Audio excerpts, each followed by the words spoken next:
All right, it says we are now live streaming. Thank you, Patrick. Thank you. It is now 6 p.m. and the November 10th meeting of the CDA will please come to order. Patrick, would you take roll call, please? Wayne Clark, Yes. Karen Gale, Here. Don Niemer. I don't think he's joined yet.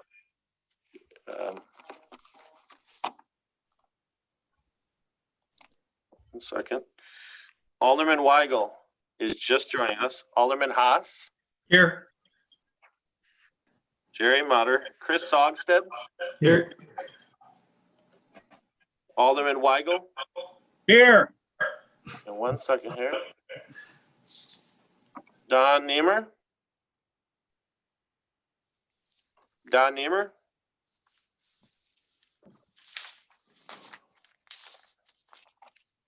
Just joined. Sorry, I'm late. Okay. Did I hear Chris say here? Here. Okay, thank you. We have a quorum, Mr. Chair. Thank you, Patrick. First item on the roll call, approval of the minutes of the previous meeting. So moved. Do we have a second? All in favor, say aye. Aye. Opposed? Minutes stand approved. First item to consider.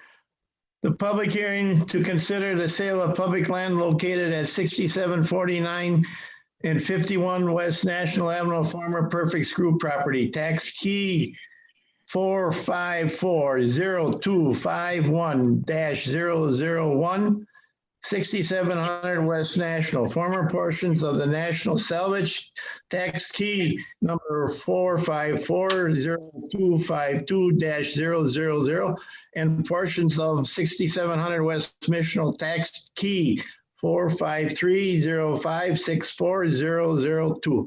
Patrick, you have the floor. Mr. Chair, this evening, we're going to follow the statutory obligation on the sale of public land for the Patrick, consideration. Are you meaning to have the PowerPoint up? Oh, let's do that too. Yeah, it jumped to the YouTube, so 1 second. You might want to mute YouTube. Just click on that might be causing an echo. Am I mute here? Yeah, just right on the YouTube video thing. Just click on the volume off thing right on YouTube video. You can't see that anymore. If you can't, it's not a big deal. Okay. At this time, we'll have a public hearing on behalf of the chair of the Community Development Authority. I'm going to read the notice. The hearing will now be stated. Public hearing to consider the sale of public land for the property located at 6749-51 West National Avenue, 67 * West National Avenue, and 67 * West Mitchell Street. The executive director of the Community Development Authority has filed with the authority the notice of hearing. The affidavit of publication will be filed as soon as it is received from the official newspaper, as required by section 66.133 of the Wisconsin statutes. These documents will be made as part of the public record of the proceedings in this matter. The purpose of this hearing is to afford a full opportunity for all interested parties to express their views on the proposed consideration of the sale of land for the property located at 6749-51 West National Avenue, 67 * West National Avenue, and 67 * West Mitchell Street.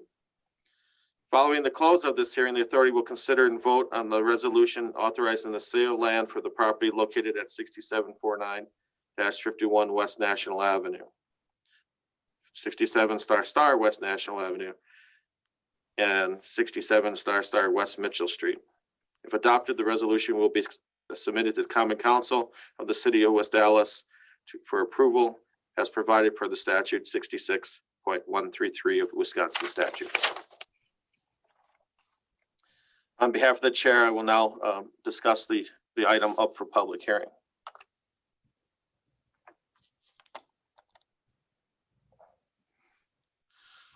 67 * West National Avenue is a parcel located just to the east of the former Perfect Screw site. 674951 West National Avenue is the Perfect Screw site, and 67 West Mitchell is located just behind the Perfect Screw location as part of the land that was acquired through the Milwaukee ductile process.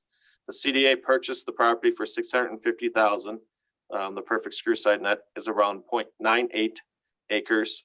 And there's the former National Salvage parcel, which is around 0.47 acres. The city has received a letter of intent for the purchase of the property, and will look into entering into a purchase and sale agreement for the commercial reuse and development of the parcel. The future development is applicable to zoning and land use regulations. The land is currently zone manufacturing, is in line for the potentially reuse of the site as a brewery. The current site is not taxable. Redevelopment of the site will help this property become taxable. The city will no longer have to maintain the lot, and it conforms with the city's comprehensive plan and redevelopment plan for the neighborhood. The potential reuse of the 10,000 square foot building and outside lots includes a brewery with an event space and kind of a public hall for brewing, outdoor seating for a bar associated with the brewery, volleyball courts, fire pits, bags. It's an entertainment venue as well as a commercial brewery. Here's an overview of the site. The existing one-story building will be reused and retrofitted. And then the vacant lot, that is the 0.47 acres from the former National Salvage site, will be used for the volleyball courts and bocce and bags. The existing other additional properties owned by the CDA is the 6771 West National Avenue building, which is located just to the west of this site. And we'll have a discussion on that property a little bit later. The other property that's under proposed redevelopment is the Sona property to the east, which is the light blue. And that is consisting of a 110 unit apartment building, which was submitted for Plan Commission this past Friday. Tonight, I'm showing the example of what this will be. There's not a resolution on tonight's agenda to adopt the sale of the land, as we continue to be in negotiations with the brewery. But the outline of the project is a tap room, outdoor beer garden, and outline here of the hours. It'll have around 12 employees, and it'll be growing here at a future expansion in 3 years, as they hope, with 20 jobs at that point. They will not have a kitchen inside. They might have a small area that will be used to assist the food trucks, but there will not be a commercial kitchen. The city is working with the brewery on the sale of the site. Purchase price in the letter of intent was $500,000. Assistance with a commission of a broker who brought the project to the site of a commission of $30,000. And then we offered National Avenue incentives of up to $85,000, which is for equipment and the commercial facade of the property. The negotiations and ongoing bank financing is in still discussion. So therefore, tonight we're fulfilling the public hearing requirement on the sale land. But at a future date of the CDA, we will have the resolution to approve the sale in conjunction with the purchase and sale agreement. I gladly answer any questions the authority may have. Are there any questions for Patrick? Please go ahead.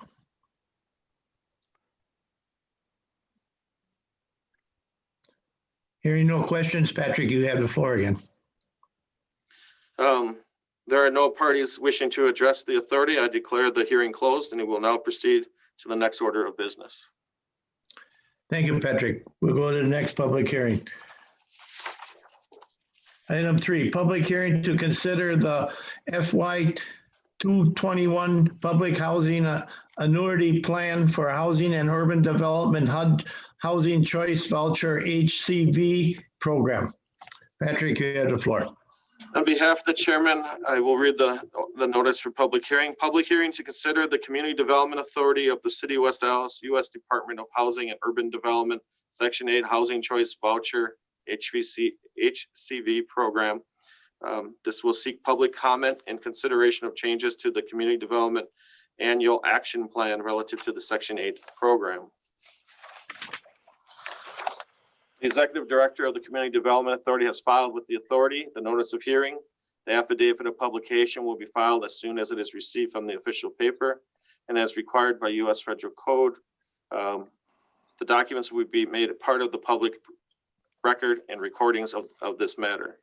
The purpose of this hearing is to afford a full opportunity for all interested parties to express their views on the proposed consideration of the Community Development Authority of the City of West Dallas, U.S. Department of Housing and Urban Development, Section 8 Housing Choice Program, fiscal year 2021 Annual Action Plan for the Housing Choice Voucher Program. Tonight, the public will have an opportunity for comment and consideration of the plan. Following the close of this hearing, the authority will consider and vote on the resolution authorizing the Community Development Authority of the City of West Dallas to submit to the U.S. Department of Housing and Urban Development the Section 8 Housing Choice Voucher Annual Action Plan for fiscal year 2021. With the public comment and consideration and comments collected tonight will also be provided as per federal code to the U.S. Department of Housing and Urban Development. On behalf of the chair, I will now present the issue of the fiscal year 2021 Public Housing Authority Annual Plan.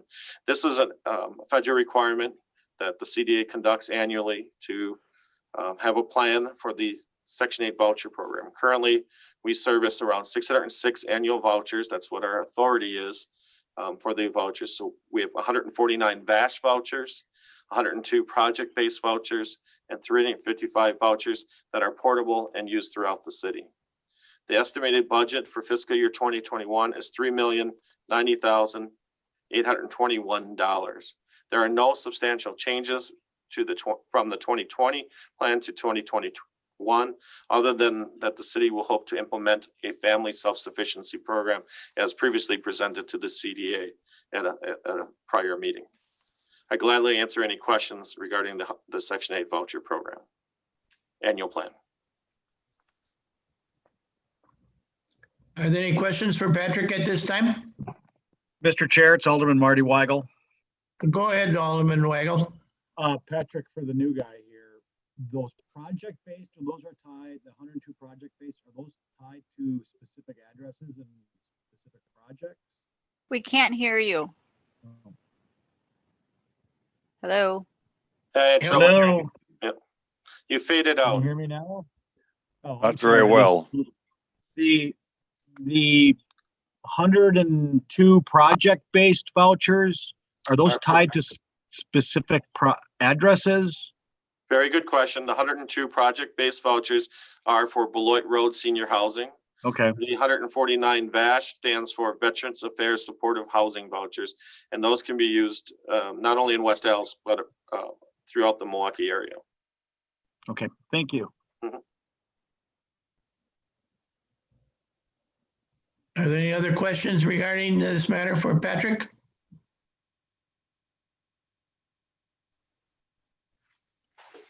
I guess not, Patrick. Go ahead. Seeing that there are no other parties wishing to address the authority, I declare the hearing closed and will now proceed on to the next order of business. Mr. Chair, Go ahead, Mr. Clark. thank you. A question for Patrick. What is the mechanism for a public member to be able to participate in a hearing? How does that happen in this virtual world? In the virtual world, they are able to, when we posted the notice, we put in that they could email or see the public record here in our department, which we would gladly provide, as well as we check the YouTube channel to see if anybody is submitting any emails or comments on the YouTube. Sean, do you see any comments on the YouTube? I don't see any at this point, no. Thank you. Thank you, Mr. Clark. Now we'll go to item 4, resolution to approve FY. Oh, wait, excuse me, we did that one. We'll go to item 5. Item 4. Or Item 4. Okay, I dropped my paper here on the floor. Resolution approving FY 2021 Public Housing Authority Plan for the Housing Choice Voucher Program. Patrick, you have the floor. This is just related to the public hearing we just conducted for the fiscal year 2021 Section 8 plan. You can see here, I just copy this out of the 2-year tool that we use to manage the program. Of the 606 vouchers, we actually average around high 400s to almost 500 in terms of participation, with an average payment of around almost $250,000 a month for participants. The interesting number off to the right, that's in yellow, is that there are 72 people that were called off our waiting list. In first quarter of 2021, we will need to have open enrollment for the Section 8 program. And then the tool projects out how we're performing this year to figure out how we're going to operate into 2021. Now it estimates higher than what we've been averaging, but I project it will be around $3 million, but this is at $3.3 million.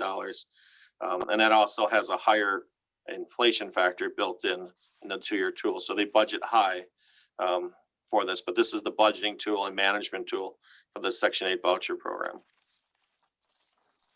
The number that you see in the light blue to the right, the 511, that's the average payment that we make to a participant on the housing voucher program for rent assistance. Gladly answer any questions. I'd move approval of this resolution. Do we have a second? Second, Haas. We have approval and a second. Is there any further discussion? Anyone out there? No? Okay. All in favor, please say aye. Aye. Aye. Aye. Opposed? Excuse me. Any opposed? The ayes have it. Resolution passes.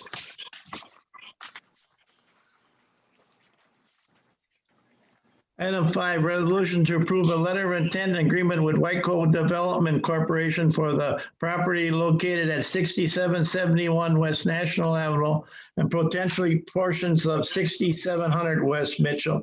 Tax key number 4530564-002 and portions of tax key number 4540251-001. Patrick, you have the floor. Mr. Chairman, the group is a new developer. I'm going to have Sean outline this, but it's Whittico Development Corporation. Tonight, we're just outlining what we're working with on them and through their due diligence. And they have expressed interest in the site, and I'll let Sean outline their proposal. Thank you. Thank you. So this is the Kearney Trekker, the former Kearney Trekker building at the corner of 68th and National. You kind of see it on your screen here. It's immediately adjacent to the brewery site that Patrick was alluding to in public hearing number 2. It's immediately to the west of that site. If you recall, about a year ago, we had another developer submit a letter of intent for this. We put out an RFP, and Baum Revision out of Chicago and accepted, the CDA accepted their letter of intent. They had a great vision for the building to use it for event space and sort of other ancillary uses, likely have a kitchen incubator and some other, food production type users within it. Similar to the Garver Feed Mill in Madison, which many of the CDA members went out to visit.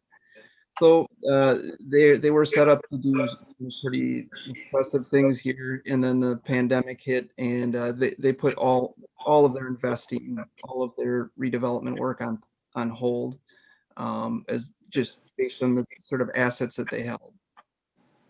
So here we are, 6 months later, and there's another developer that's interested in the building, and it's this Whittico group out of Kenosha. They have done a similar project, although not to this scale. They're working on it right now in Kenosha.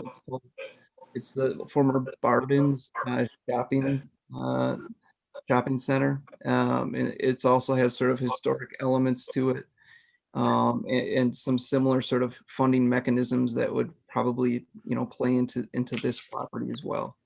Whittico's vision is very similar to what Baum's is. They're looking at using it for event space. They have a letter of interest from an event space user in Milwaukee, a very proven one, that's been out to the site and is very excited. We had a call with them the other day. They're looking at potentially doing a distillery within the building, and then doing kind of a public market aspect up along National Avenue. In addition to a pretty good sized kitchen incubator space. They do also have a letter of interest from a group that helps to operate and run kitchen incubator spaces.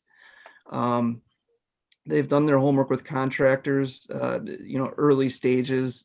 They've gotten estimates on the windows, estimates on the HVAC, and just the general sort of building aspects to it. And so the screen that is up here right now kind of shows a little bit of their vision. They have this, to the left of the screen, you see the actual general floor plan of the building with the venue and the vendor stalls up along National Avenue. And then just to the right of that, you see this promenade that comes out of what would be the sort of the main entrance to the event space of the building. They would view that promenade as maybe like a stage or an area that, you could do maybe some indoor, outdoor market, just any kind of event spaces, any kind of event type uses that you might imagine. They could tie it into the brewery. They've been talking to the brewery about this and already. So they're sort of putting their vision out there. There's a lot of homework that has to be done on this yet. And then they would also, take advantage of potential public, I hate to say public parking, it would likely be privately owned parking area to the south, which could accommodate up to about 160 parking stalls. If we go to the next slide, you can kind of see, so the Ivy House is the event space in Milwaukee that's interested in assisting Whitico and sort of being a partner on this project as far as running the space goes. And obviously they have a good track record in doing running event spaces. So we're excited to see them sort of tied into this. And so that they've had a lot of different groups out of interest to look at this space and help them run it. So what their proposal is really is a letter of intent so that they can kind of control the site and start spending some money on digging into it further. And so, the request is to allow staff to work with the developer on this. We have also reached out to Baum Revision, out of respect that they were a perfect team to do this as well. And they said, they've indicated, if you can find somebody to make this work, go for it. And if it doesn't work out, hopefully Baum is still there. So, we're obviously here for the long haul. We're not trying to rush anything, but at the same time, it's an exciting property that has a lot of potential to be really a destination for the area. So let's just kind of show some of their partners that they're working with throughout this, their general timeline. It's a 2-year project. It's a major renovation to a historic building, and with the types of likely financial, the capital stack that they'll need to use. It's going to take some time to put that all together. They're talking about potentially, new market tax credits, historic tax credits. Obviously we pulled the panels off the building and we've gone down a long road with the National Park Service and the Historical Society. And we do know the building is eligible for the historic tax credits. It's a good candidate for new market tax credits.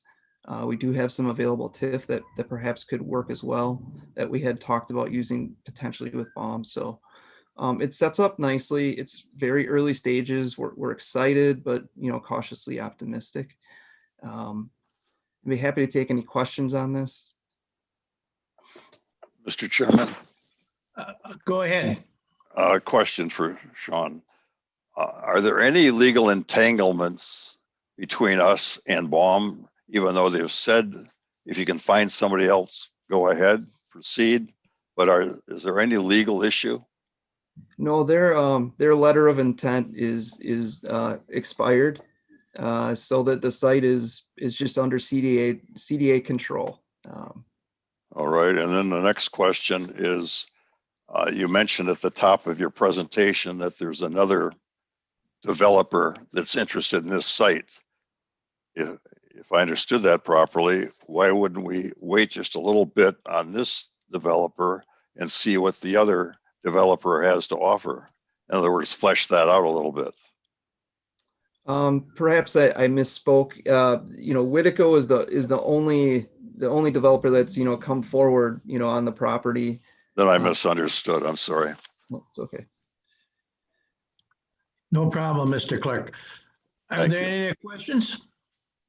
I just wanted to add that, and we do have this available for closed session. We put the capital stack in a closed session because it's proprietary at this stage. But I think if you looked at their numbers, it's around a $19 million project. The sizable cost is, of course, all the windows.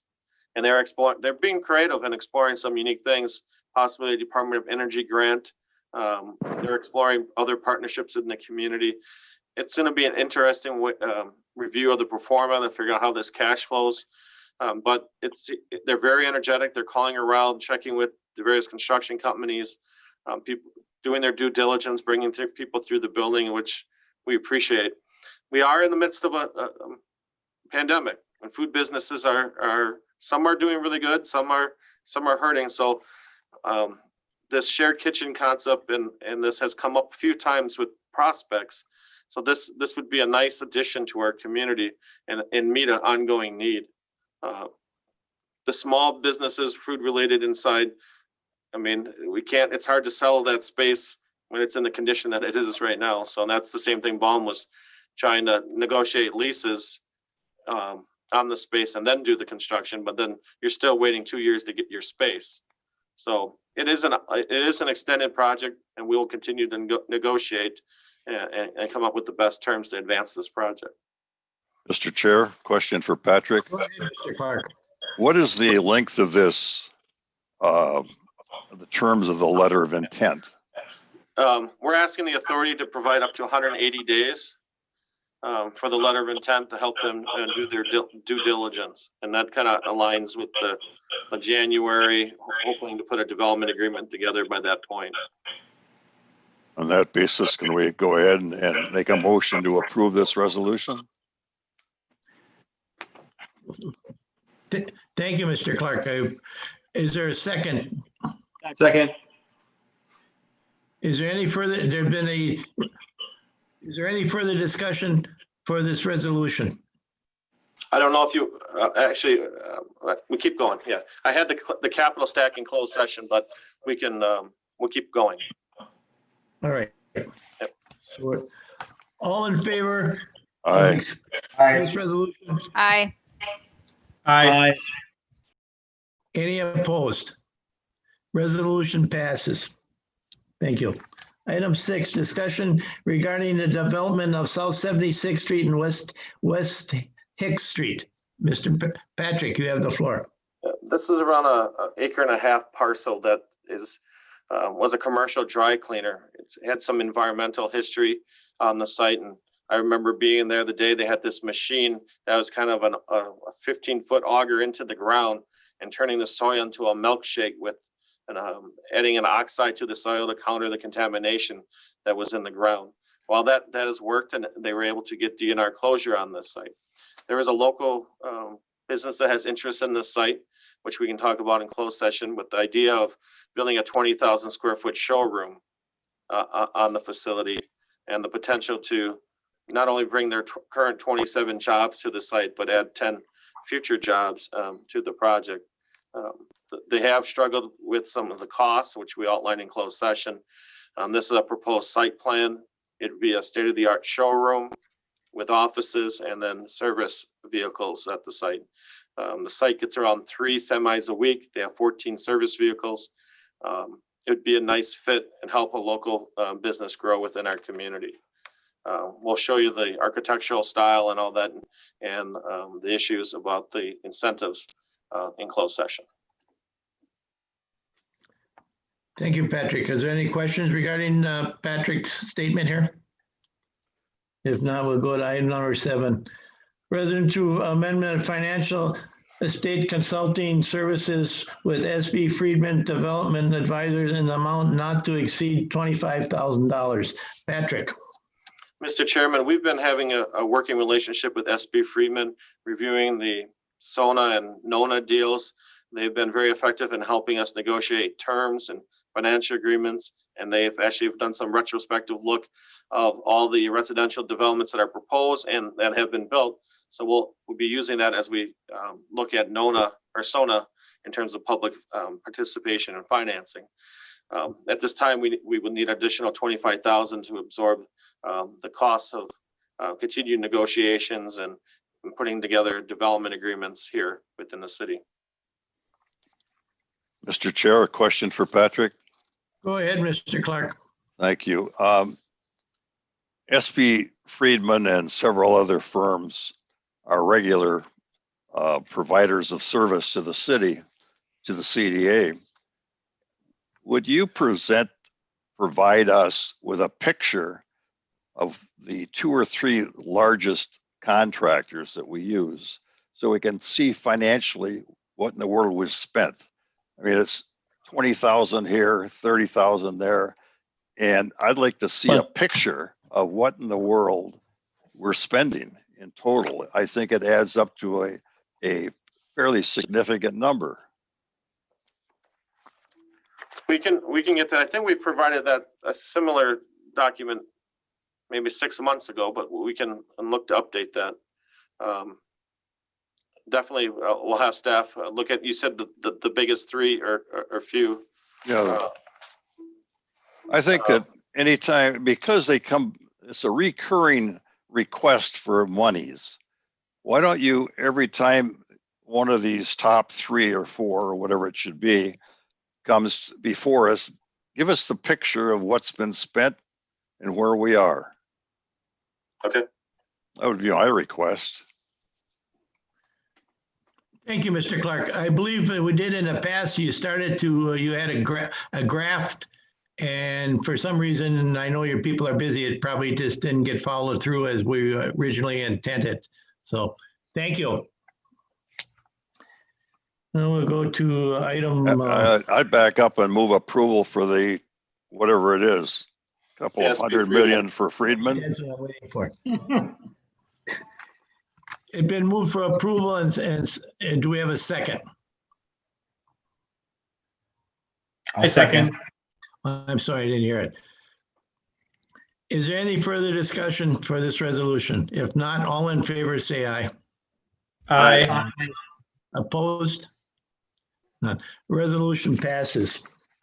Item 8, resolution to approve a license support renewal with MRI software, former Happy Software, and additional of CalMax modules and FSC modules in the amount of $20,050.42 plus $3,379.20 for additional modules for a total of $23,429.62 for Section 8 Housing Choice Voucher Program.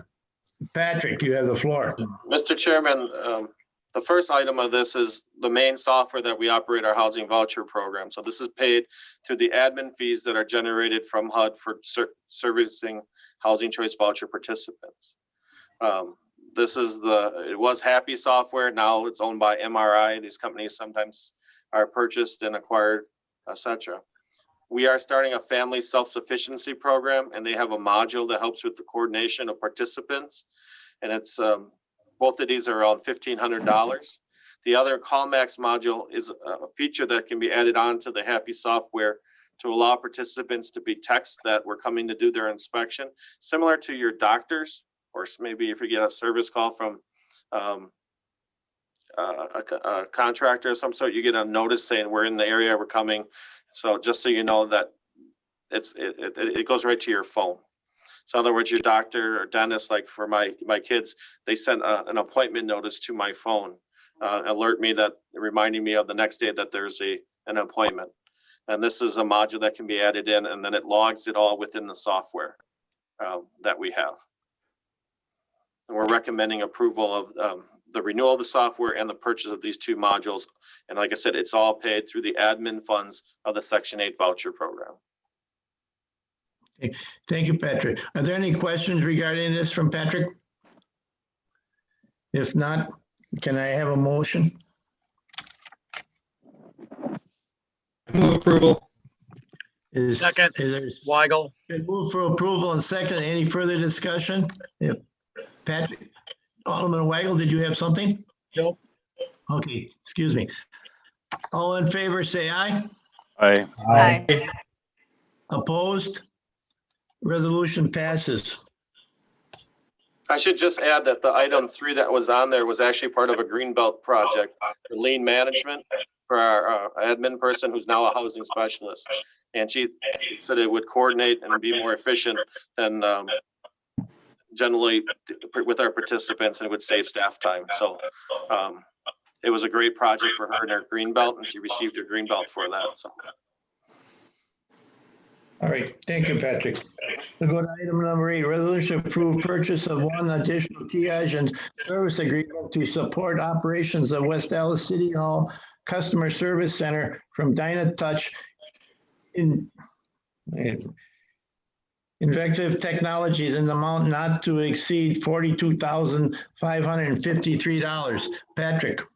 Mr. Chairman, you might recall the CDA approved the purchase of 3 Dynatouch interactive kiosks.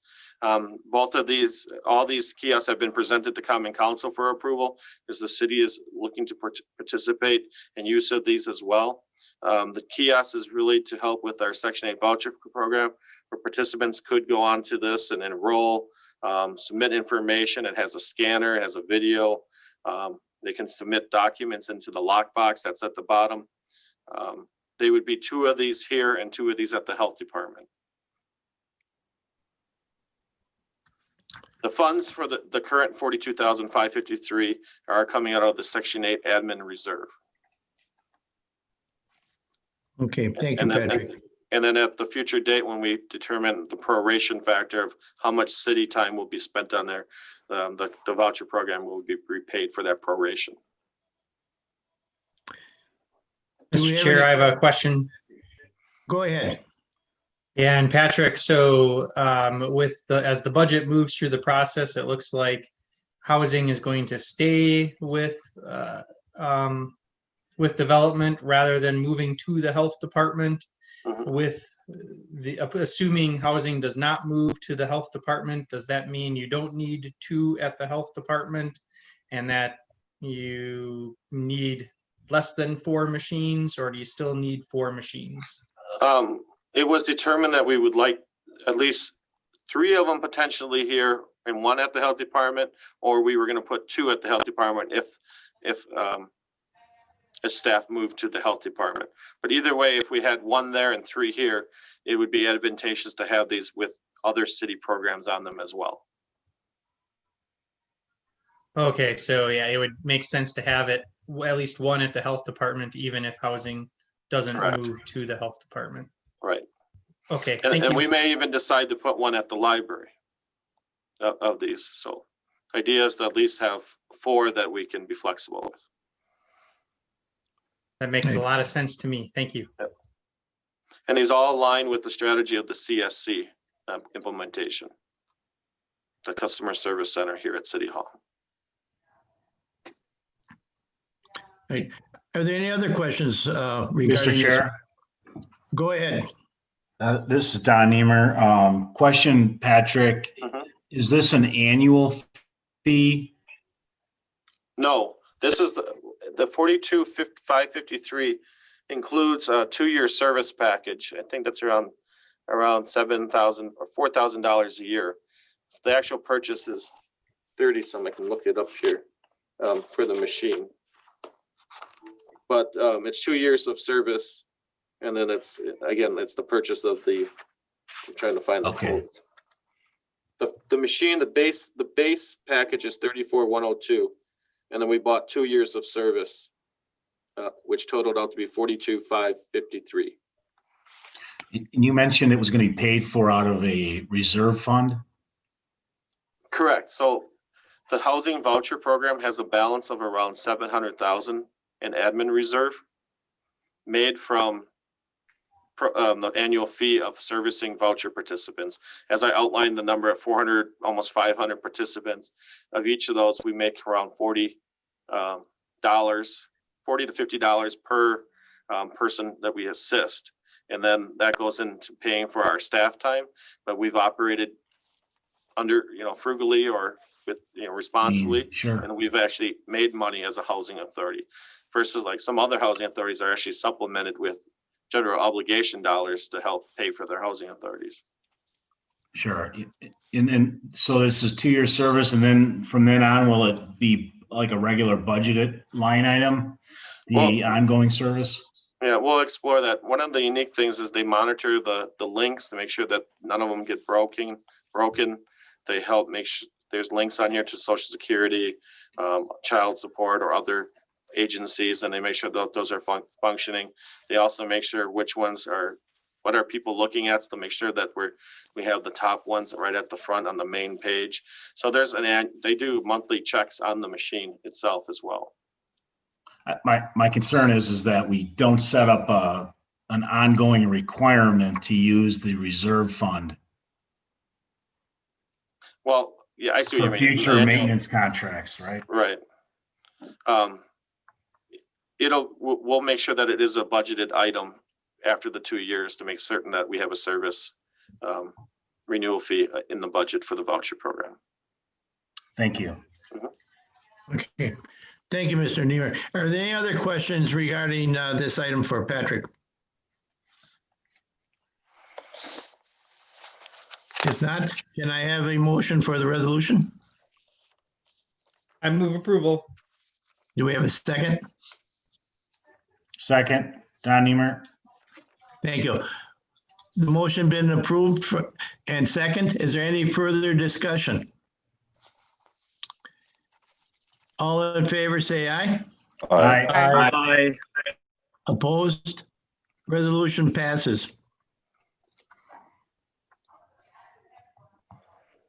Patrick, do you want to go into closed session, you said? We can highlight some development things around the city quick, and then if we want, we can go into closed session. At the end, okay. Yep. Item E, consideration relative report and redevelopment initiatives.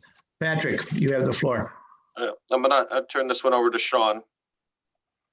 Thanks, Patrick. Just a brief update on element 84 over on 83rd, 84th and Greenfield. We go through all these approvals and all this work, and then I'm not sure we've ever properly updated you on where it's at. So just as of the end of September 2020 was 90% leased.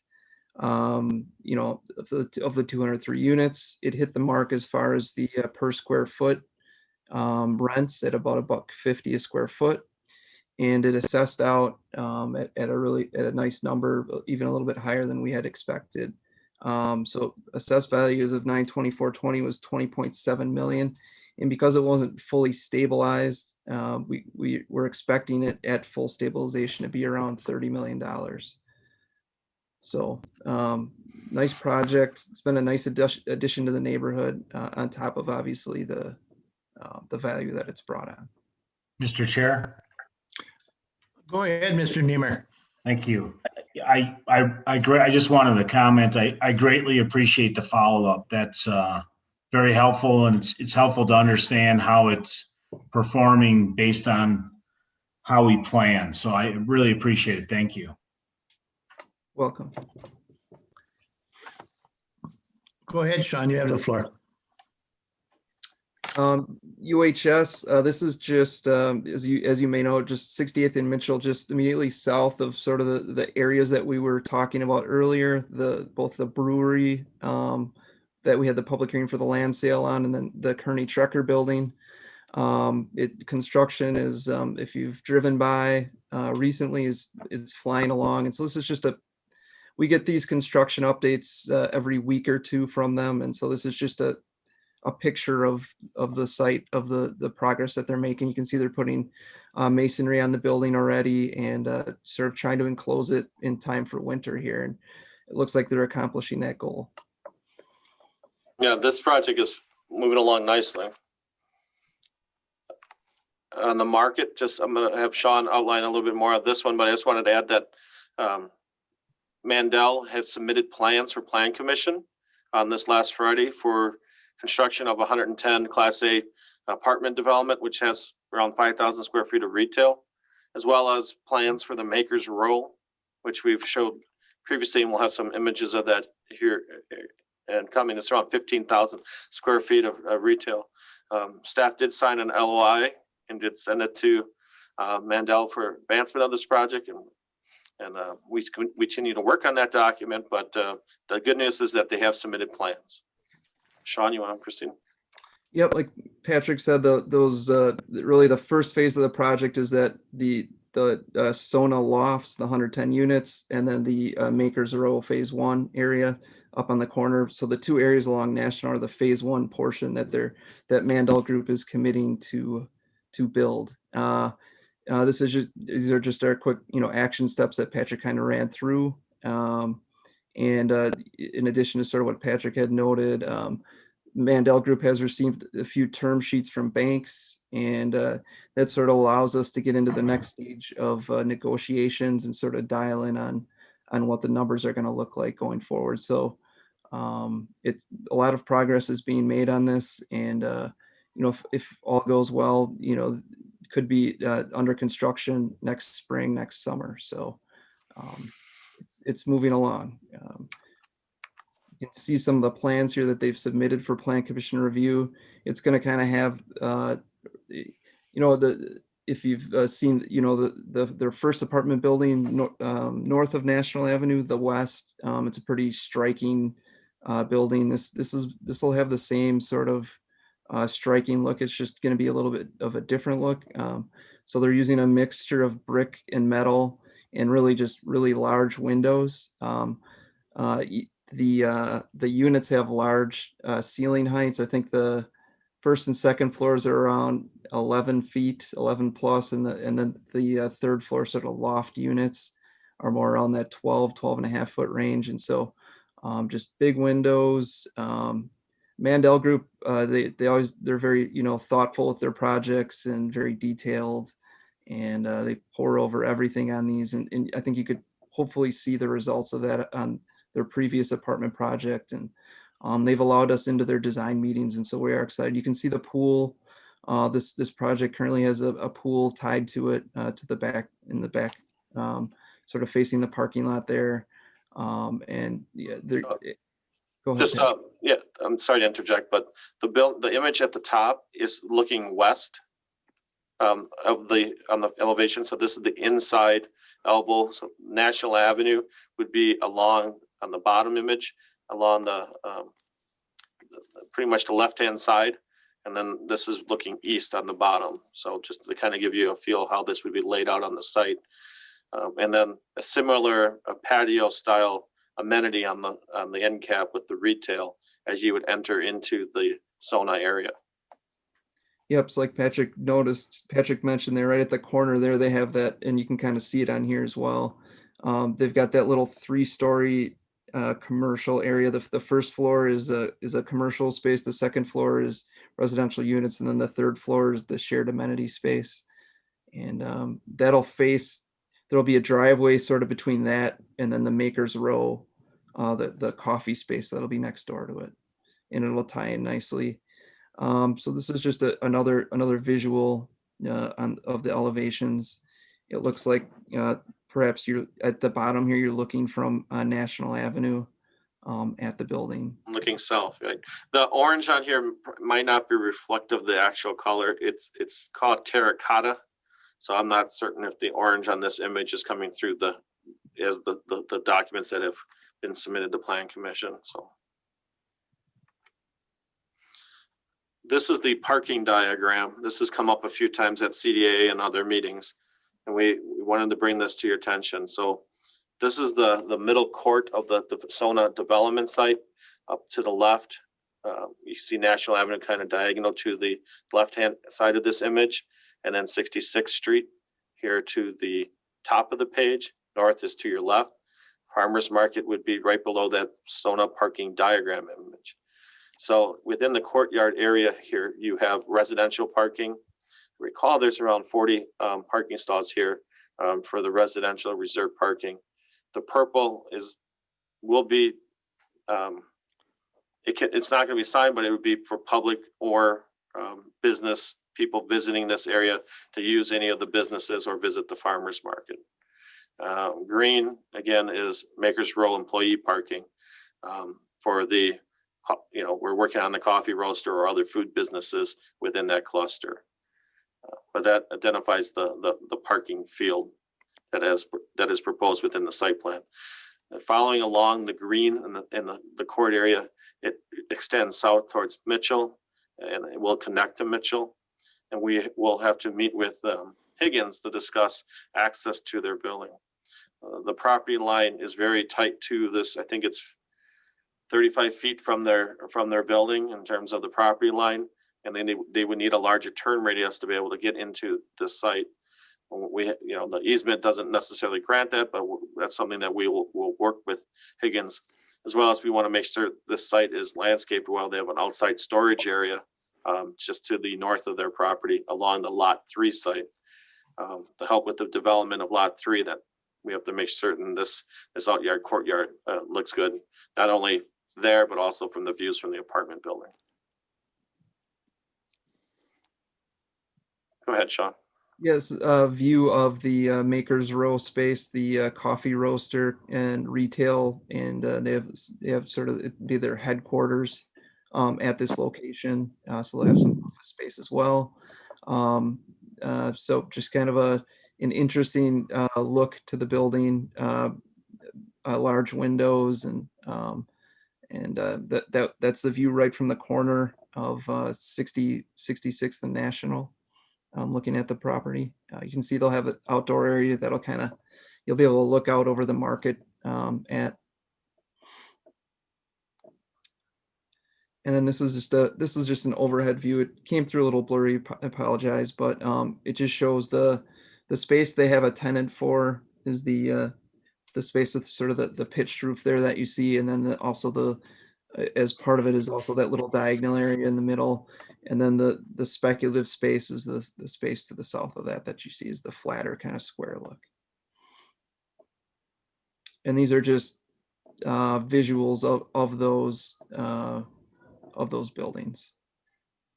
This is the top view. It looks like it would be a view likely almost from the farmers market, from the south portion of the farmers market. And just another view, sort of they're working on the coffee headquarters is working on all their interior finishes. They're very far along in that process. So just other views of that.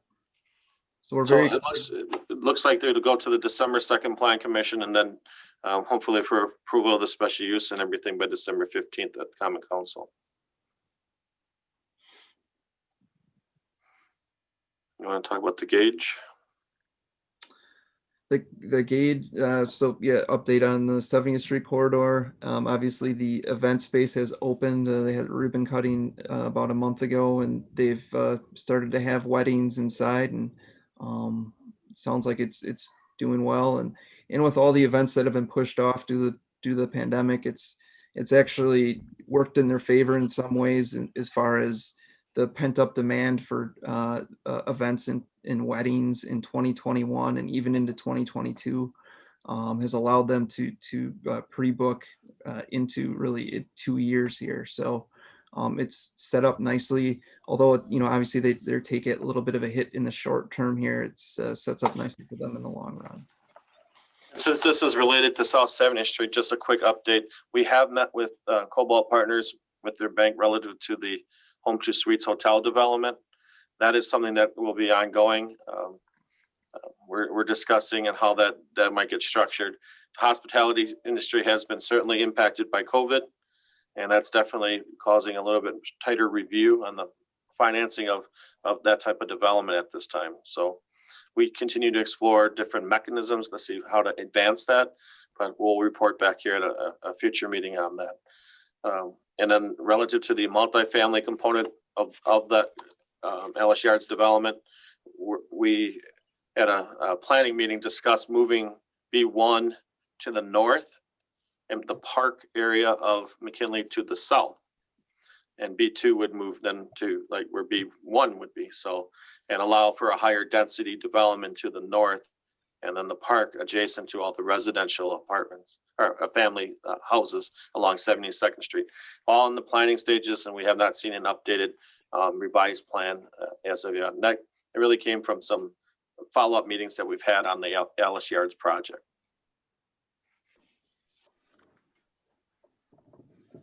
We had the ribbon cutting of 102nd and Lincoln of the new Holiday Inn Express.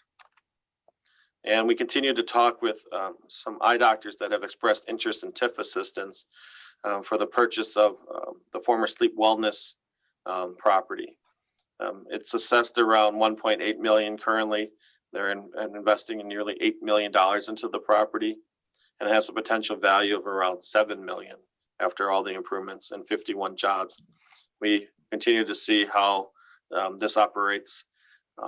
Yet the request was for TIF assistance. We may look to see what we can do to offer an equipment loan, since that's one of the things factoring into their gap is it's an eye surgery center, so they do a lot of cataract removals. So that's something that equipment for laser surgery is very expensive, and we're looking at ways of how we can possibly assist this new business to our community. Sean? Quick Highland 100 update. You may have seen there are a few articles on the new market tax credits that are going into the Festival Foods project. If you've driven by, you can see that they've taken advantage of the weather and have painted the building, and they've also begun construction inside. You've also probably seen Aspen Dental under construction. Mission Barbecue is now open since we last met here, and they had the ribbon cutting. So that's an exciting new user on Highway 100. And you've probably seen the former Blaze Pizza, sort of some of the exterior work that's being done on that as well. National Avenue Corridor, we're excited. We call it the National Avenue Corridor. We also consider, the downtown as part of that sort of eastern corridor. And we have an exciting microbrewery looking to go in at 750608 West Greenfield Avenue. We're working with them on, putting together their package for a complete financing package together. And they are also, you can see a visual here to the right.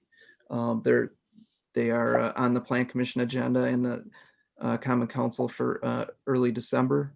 So that's an exciting project, a conversion of a space there, and then also a brew pub at 6125 West National. They have actually already pulled interior demolition permits.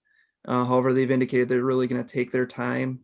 They love the historic nature of that building, and so they're going to carefully sort of pull out all the new stuff that's been put in and try to preserve all the all the old, and then see what they have to work with, and then put together their floor plans and their overall plan. But two exciting, one deal that's closed, the 6125 West National, the top one Perspective, they have an accepted offer to purchase, and they're about they have about 30 more days of due diligence. So we're working with them to help them find ways to get financing for that. 6610 West Greenfield Avenue, the Reunion, one of the old Alice Chalmers buildings that we sold earlier this year. It's actually, when you see what's happening with what Sean just outlined in this, there's a lot of activity even going on here in our city during this pandemic. But the interior is laying out. The HVAC is, as I visited today, going into the facility, as well as the elevator shaft is being constructed. Lots of development going into this property and investment. A large outdoor patio, landscaping has been put in. The volleyball courts and landscaping installed.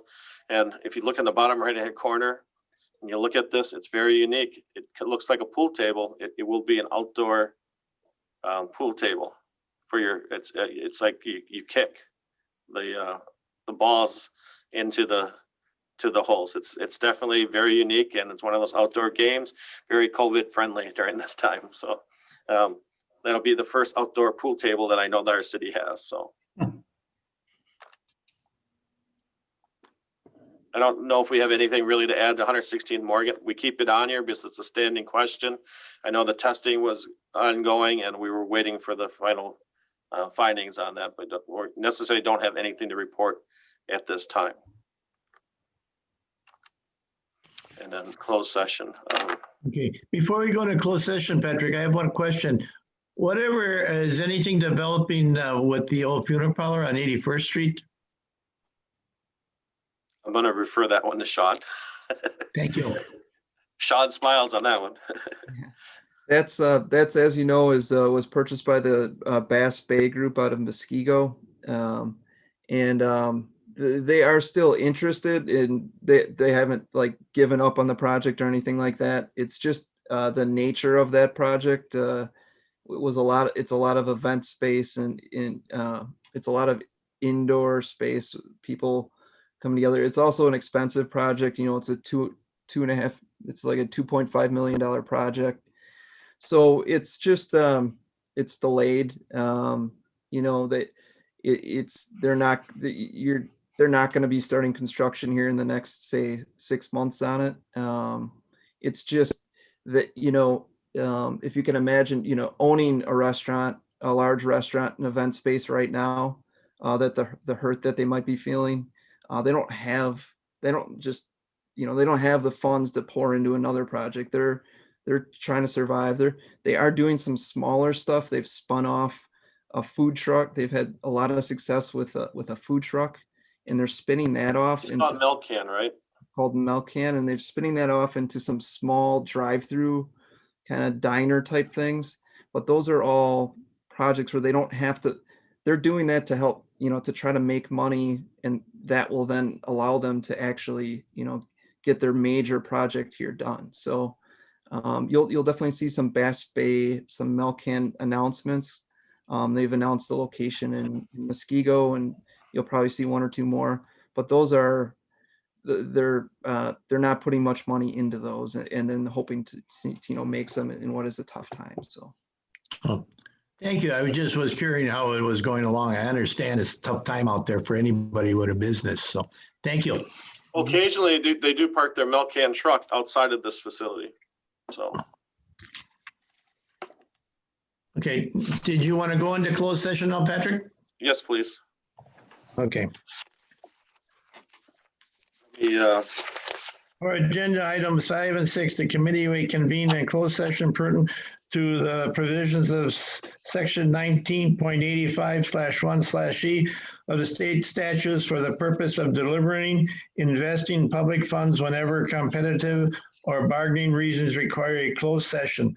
The committee may reconvene in open sessions after completion of the closed session to consider the balance of its agenda.